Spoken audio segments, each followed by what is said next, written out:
अभिनंदन, आभार और बहुत बहुत स्वागत है दोस्तों श्रेया शाह नाम के इस वर्सेटाइल यूट्यूब चैनल पर। और मैं हूं आप सबका अपना रुपेन आर शाह। कहानी श्रेया ही प्रस्तुत करेगी। उसने जब मुझे सुनाया वो घटनाक्रम तो मुझे पहले से याद था, और वो उस व्यक्ति का पूरा जीवन आपको जीवन में बहुत कुछ सिखा के जाता है। हम सबके जीवन में ऐसे घटनाक्रम बने होंगे कि जब हमारा अपमान हुआ हो, लेकिन जब भी अपमानजनक स्थितियां बनती है तभी व्यक्ति का जो कैरेक्टर है वो टेस्ट होता है। तभी डिसाइड होता है कि साधारण व्यक्ति किस प्रकार से बिहेव करेगा और जो लीजेंड्स हैं वो किस प्रकार से, जो ऊपरी जिनकी इनर स्ट्रेंथ बहुत ही ज़्यादा है, वो व्यक्ति किस प्रकार से बिहेव करेंगे, जो उस आफत को भी अवसर में परिवर्तित कर देते हैं। दुनिया में ऐसे अनगिनत आपको उदाहरण मिलेंगे, लेकिन हम यहाँ पे बात कर रहे हैं all time great Ratan Tata जी की। उनके जीवन की बहुत सारी कहानियाँ हैं और उसमें से ही ये एक कहानी है कि जब रतन टाटा जी की एक निष्फलता के ऊपर उनका अपमान किया गया, वो अपमान के घूंट को उस समय पे तो पी गए, लेकिन उसके बाद उस अपमान का बदला उन्होंने किस प्रकार से लिया।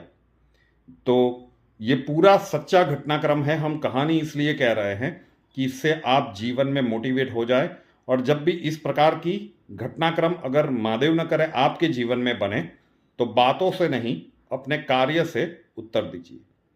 यही घटनाक्रम आप देखेंगे द ग्रेट सचिन तेंदुलकर के साथ भी हुआ है कि जब जब उनकी आलोचना हुई उन्होंने शब्दों से नहीं सेंचुरीज से उसका उत्तर दिया था। तो देखते हैं रतन टाटा जी के जीवन का ये अनमोल घटनाक्रम जो श्रेया आप लोगों तक प्रस्तुत कर रही है।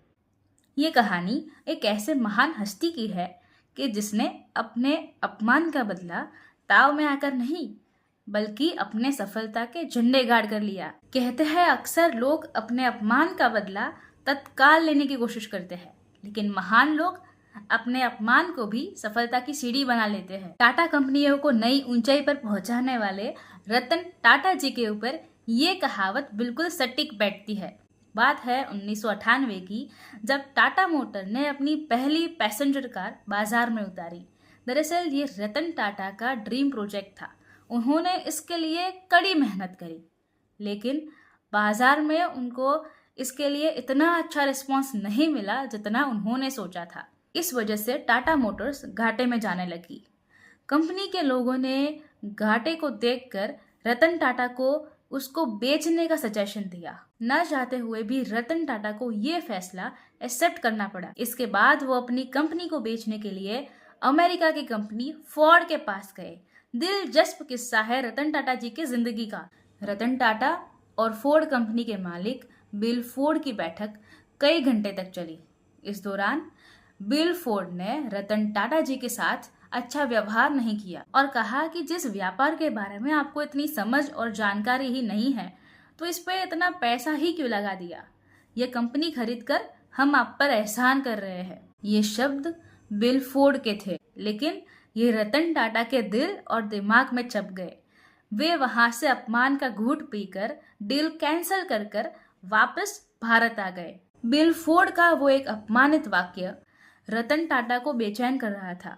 उनकी रातों की नींद उड़ गई थी। इसके बाद रतन टाटा ने ये निश्चय किया कि अब इस कंपनी को वो किसी को भी नहीं बेचेंगे, और लग गए उस कंपनी को नई ऊंचाइयों पर पहुंचाने के काम पर। इसके लिए उन्होंने एक रिसर्च टीम तैयार की और बाजार का मन टटोला कि हम फेल क्यों हुए।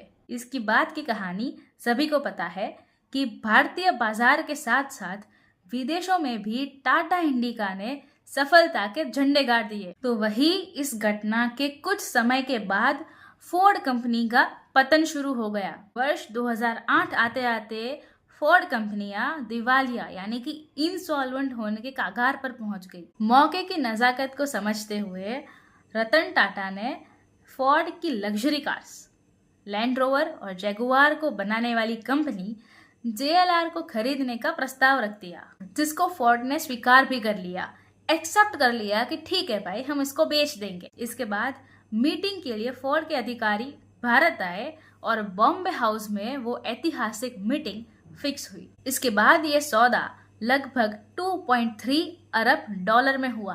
तब बिल फोर्ड ने रतन टाटा से वही बात दोहराई जो उन्होंने रतन टाटा से तब कही थी जब टाटा साहब अमेरिका गए, लेकिन इस बार थोड़ा बदलाव था। मुंबई की मीटिंग में बिल फोर्ड के शब्द थे कि आप आज हमारी इस कंपनी को खरीदकर हम पर बहुत बड़ा एहसान कर रहे हैं। यहाँ सीखने वाली ये बात है कि अगर रतन टाटा जी चाहते तो अमेरिका में उस समय हो रही मीटिंग में बिल फोर्ड को वो उसी समय जवाब दे देते। लेकिन कहा ना कि महान लोग बातों से नहीं, सफलता से लोगों को जवाब दिया करते हैं। आज JLR टाटा ग्रुप का हिस्सा है और बेहतर प्रॉफिट के साथ आगे बढ़ रहा है। कमेंट्स में जरूर बताइएगा कि ये वीडियो आपको कैसा लगा। वीडियो पसंद आए तो इसे लाइक कर दीजिए, इसे शेयर कर दीजिए आपके जितने भी अपने हैं और जितने भी सोशल मीडिया के माध्यम है उस पर। फ्रियाशा नाम के इस यूट्यूब चैनल को अभी तक सब्सक्राइब नहीं किया है तो कर लीजिए, साथ वाला बेल आइकन दबा दीजिए। उसके बाद 3 ऑप्शंस आएंगे, ऑल के ऊपर क्लिक कर दीजिए ताकि हर नए वीडियो की नोटिफिकेशन आपको सबसे पहले मिलती रहे। नए वीडियो के साथ फिर मिलेंगे। धन्यवाद। जय हिंद।